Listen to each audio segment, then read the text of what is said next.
Hello everyone, welcome back to the Polyglot podcast. We have myself, Vaishali, and an interesting guest who is a native speaker of Spanish herself. So, would you like to introduce yourself? Of course. Hi, everyone. My name is Christina. I am an ICS student, year three, final year. Yes, indeed, my mother tongue is Spanish, and yeah, we're very keen to be here about learning the Spanish language. And yeah, let's see what else we have in store. So, starting off, could you share about the unique essence of Mexican Spanish? Like, how do the rhythms of your language mirror the spirit of its people? Right, yeah. So Mexican Spanish, you could say it's very colorful. There's all types of tones and dialects, and a very big part of comes through the vocabulary that we use. Um, in Mexico, we have different types of pronunciation, I guess you Oh, could say. From the north, center, and south part of the country, it varies a lot. People say, I'm not really sure about this, but this is what people say, that in the center, which is where I'm from, Mexico City, we speak like as if we were singing. So, kind of like in a little singery sort of voice. And me personally, knowing a lot of northern people from Mexico, they speak they speak like up and down. So it really varies how people talk, and it goes kind of hand in hand in the spirit of the people because okay. definitely we all behave and do different things. But yeah, it's very interesting. So in India, we do have some languages like, for example, Tulu. Tulu Mhm. is a language which is, I don't know exactly how to introduce it, but it's just like this folk variation of few languages. So All in your right. language, also in Mexico, are there any folk languages that are apart from Spanish? Well, we do have our indigenous languages, which, fun fact, there are 365 Oh indigenous my languages. God. Yes, it's a lot. And well, sadly, I don't know any of them because I didn't really grow up a lot in Mexico. Okay. But one of the most important being Nahuatl Okay. or Mayan. They're different languages. They're a lot, as I mentioned. But they do have each essence of their own, and we are very committed to preserving them, yes. Thanks for sharing that. I think it's a very good thing for everyone who is listening also to know. A native only segment. So, the next question is when we talk about the Mexican culture, it's impossible not to mention the music from very talented artists and also the culture in general, also from mariachi to banda. How do these genres tell the story of Mexico's heart? Well, frankly, mariachi is one of my favorite genres of Mexican music. I am also a folkloric dancer, so it's very tied to me. Definitely, it's very energetic, very much like ourselves. Like we're very lively people. We really enjoy really loud music, so that's also something to take into consideration. Banda is also very energetic, very loud. Usually they play these sort of musics at parties and everything. So really, it's in every Mexican's heart, I would say. Like the joy of having nationalistic music. Yeah. Okay, that was interesting to know. So, I've heard that Mexico has a myriad of traditions. Chris, could you share like about a festival that holds a special place in your heart? Yes, definitely. Oh, there is this wonderful festival called the Guelaguetza, which is in Oaxaca, the state of Oaxaca. The Guelaguetza is basically a event portraying the folkloric and traditional dances of Mexico. It is held in Oaxaca City, the capital, and it encompasses so many different regional dances, all of them folkloric, and it's a very wonderful festival. You go there and it's like an entire weekend. It's absolutely fascinating, yes. I also know about another festival which I learned during my Spanish class, Días de los Muertos. Yes, yes, Dia de los Muertos, Day of the Dead. is a very big festival in the whole country.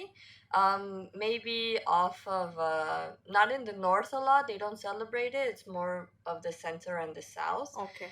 Dia de los Muertos is very traditional. We absolutely love it. We make special bread, special food. We go and offer gifts to the ones that have passed away, hence Day of the Dead.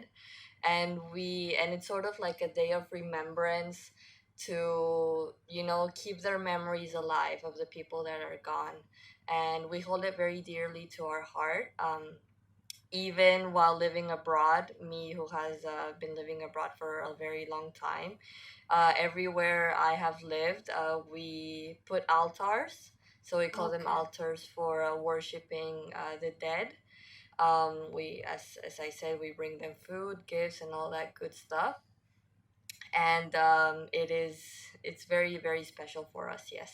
Okay, now coming to the interesting part because I love eating. So Yeah. let's talk about food now. It's a language of its own right, food. What dish do you believe every visitor must try when they come to Mexico? Yes, so I did think about this question for some time. There are various different traditional plates in Mexico.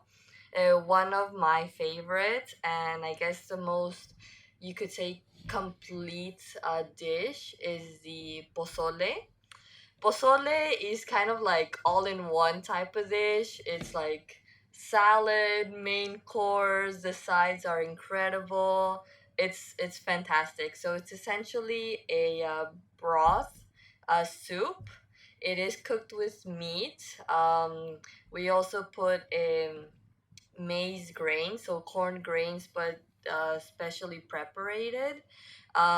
It's we put lettuce in it, radish, a whole different type of food, I guess. And the sides are absolutely fantastic. We have tostadas, which are basically very hardened tortillas. Aguacate, which is um what do you call this in English? Even I forgot. Yeah, avocado. Yeah. That's it. Avocado, which we absolutely adore. And yeah, pozole is that food that everyone has to eat while in Mexico. Yes, So pozole, everyone to truly delight themselves with quintessential Mexican dish. So you know when you come to Mexico, what to eat. exactly. Yes, So for us like listeners and also myself as a host, we are I think equally eager to learn some phrases. Could you teach us a few phrases that capture the essence of the Spanish language? of course. Yes. So these are phrases, or I guess, yeah, they're called phrases, which I use a lot. One is "qué onda," which is like "what's up." Yeah. You meet a friend and you say like "qué onda," how are you? That is very me, like that's very Chris. So whenever I'm speaking with like friends in Spanish, I'm like "qué onda, cómo estás?" And yeah, that's one of my favorites. Another is a "no manches," which literally translates to like "don't stain," but it's like it's not literal. "No manches" is an expression when you're in a surprised mode, I guess. Like if someone tells you a very outlandish story and you say "no manches," like whoa, Oh that's my god. yeah, like oh my god, that is Okay. yeah. And I guess the last one that I thought of is "que chido." Okay. So chido is like cool. Yeah, I guess it's like cool. "Que chido" is like whoa, that's Okay. so cool. There's one word I've recently heard. I don't know if it's appropriate to use it here. Dios mío, what does that mean? Dios mío. Dios mío is like it's literally oh my gosh. Okay, okay, then it's Um not something inappropriate that I'm using. No, right? Okay. Definitely not. Okay, Yeah. okay. Yeah. Dios mío is like whoa, what is going on? Oh my So let's gosh. imagine a situation right now. I'm in a Mexican street shopping area. So what's some street vocabulary that I need to know to get discounts maybe? Oh, okay. So So you are one of the shopkeepers. So I'm like a person who is buying something from you, especially I think tacos. Okay. So I don't know how I'm going to approach you, so help me out. Okay, so usually you would just go up to the food stand in this case and say like 3 of suadero, which is a type of taco. So Okay. you say tres de suadero, and the seller would say, okay, ya se los preparo, like I'm preparing it right now for you. Okay. In types of getting food, you can't really like lower the price. Mm. We usually go for lowering the prices in local handicrafts. Okay. Yeah, so that's Bien. like, yeah, sí, sí, sí, exacto, muy bien. So yeah, it works a little bit different in different contexts. Yeah. Okay. That's a cultural context for all of you guys. So the next one is the rapid fire round as usual that we had in the original earlier podcast also.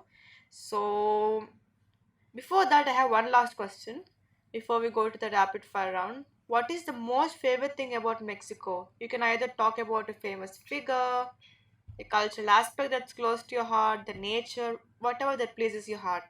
Okay, so one thing I absolutely love about Mexico, it is one of the most diverse countries in flora and fauna, which I Yes. think it's absolutely wonderful. Most of the north is arid desert, so there's not much going on there. But in the center, and especially in the south, we do have jungles and all types of trees and humidity and all of these good stuff. And especially in the center, we have a lot of volcanoes, a lot of mountains, which are great for like ecotourism. Also the south, and that's one of my favorite things about Mexico. Another thing is the cultural handicrafts. Okay. So the handicrafts are one of the literal loves of my life from Mexico. I absolutely love them. I cherish them. They are made by indigenous people most of the time, and they are certainly one of a kind. If you ever go to Mexico, make sure to get a little doll called Lele or Okay. Mariquita. Mariquita. Mariquita, which is Okay. like this little doll made of cloth with ribbons in her hair, and it's Something like absolutely the beautiful. Russian doll. Yes. Well, the Russian matryoshka is made of wood, kind Okay. of like egg shaped, but the mariquita or lele is made of cloth, Okay. entirely handmade, sewn and everything. She has a little nice dress, full of colors, and one of the most emblematic is the ribbons in her hair with the braids. So, Yes. actually, when talking to you, I was a little fascinated by one thing. So, in all the Spanish regions, do you find any difference in the way they use Spanish? Is it different, or you all share the same way of speaking? Because when I've researched about Spanish language, I've seen that in Colombia there are some terms that are different from Mexican Spanish, and also it applies to the Spain also. So, how Yeah. does that work? If you suddenly go to Spain, is there any problem that you might Encounter? encounter in some situations, very few situations? Yes, definitely. We've had types of cases like this all the time. Yes, definitely the Spanish is different. Obviously, we all understand each other, but especially in the expressions that we use, like the que onda, no manches that I've just said to you Yes. guys, they are different expressions. Some which are absolutely hilarious because I remember we used to have this one friend from Paraguay, Okay. and in Paraguay, there's an expression with a bad word that we in Mexico interpret as a bad word, but in Paraguay, it's not. Okay. So it's like expressions like this, You which want to kind share of that word for us? I actually don't even remember what the Okay, expression, that's but fine. it was like a super funny experience because my mom Okay. would be like, "Did she really just say that?" And she was like, "Oh no, in my country it's absolutely normal." Okay. Yeah, Okay. yeah, Yeah. These type of things happen in my country also because I won't say the word because to save myself. So, in one language, it is called the same word is called as groom, and in another language, it is called bitch. Oh So man. that's such a Yeah. bandwidth is like too much. So there's a lot of difference between the use of that word for different contexts. So yeah. Wow, wow, wow. So we'll go to the rapid fire round now. All right, let's do it. So I have some random words that I'm going to speak on the spot. This is not scripted, guys. This is totally unscripted. So I have some words. Okay, what can I say? Um. Okay, let me think of a difficult word. Not okay. I'll go with the easiest first. Island. Isla. Isla. Okay. My name is Chris. I'm enjoying this podcast a lot.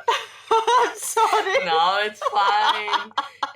Me llamo Chris y estoy disfrutando este podcast muchísimo. Muchísimas gracias. Ay, gracias a ti. Muy cariñosa. Gracias, gracias. The glacier is melting these days, and I'm very concerned for that. Los glaciares se están derritiendo y yo estoy muy preocupada por eso. Si bien, ¿qué pregunta?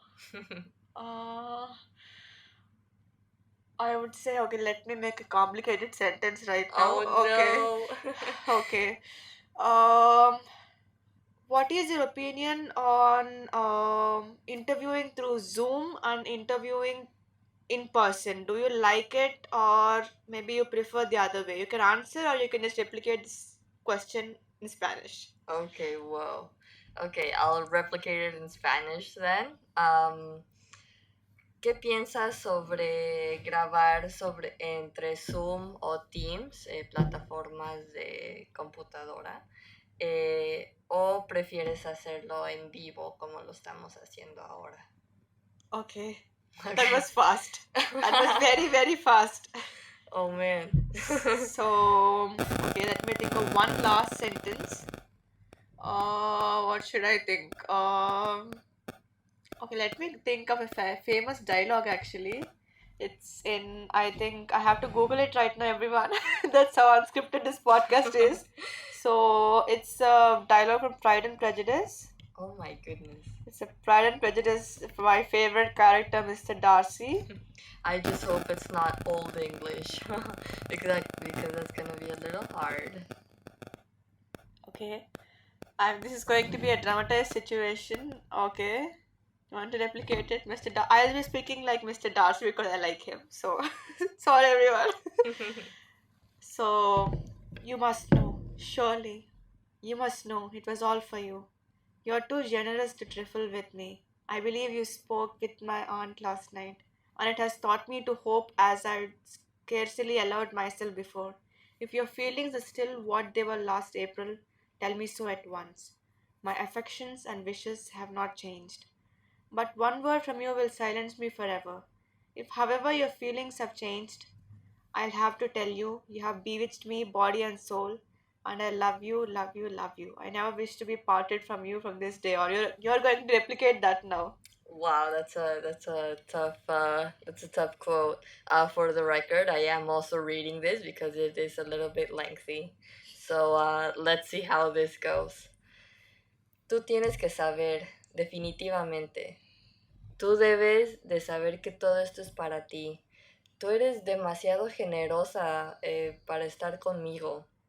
Yo creo que cuando tú hablaste con mi tía la noche anterior, me ha enseñado a creer que it's scarcely allowed myself, que me has dejado estar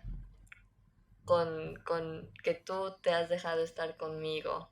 Si tus sentimientos siguen siendo los que fueron en abril, debes de decírmelos inmediatamente. Mis sentimientos y ay, ¿cómo se dice? Wishes. deseos, mis sentimientos y deseos no han cambiado, pero solo quiero una palabra de ti que me callará para siempre. Si de alguna manera tus sentimientos han cambiado, te tengo que decir que tú has sido embrujada por mí, tu cuerpo y tu alma, y que yo te amo, te amo, te amo. Nunca quiero separarme de ti desde ahora en adelante. Okay, if I'm Elizabeth, I'm agreeing. Yeah, I'm it's a not going to little, scold now because I think it's too long of a dialogue. but it's fine. So it's fine for the rapid fire.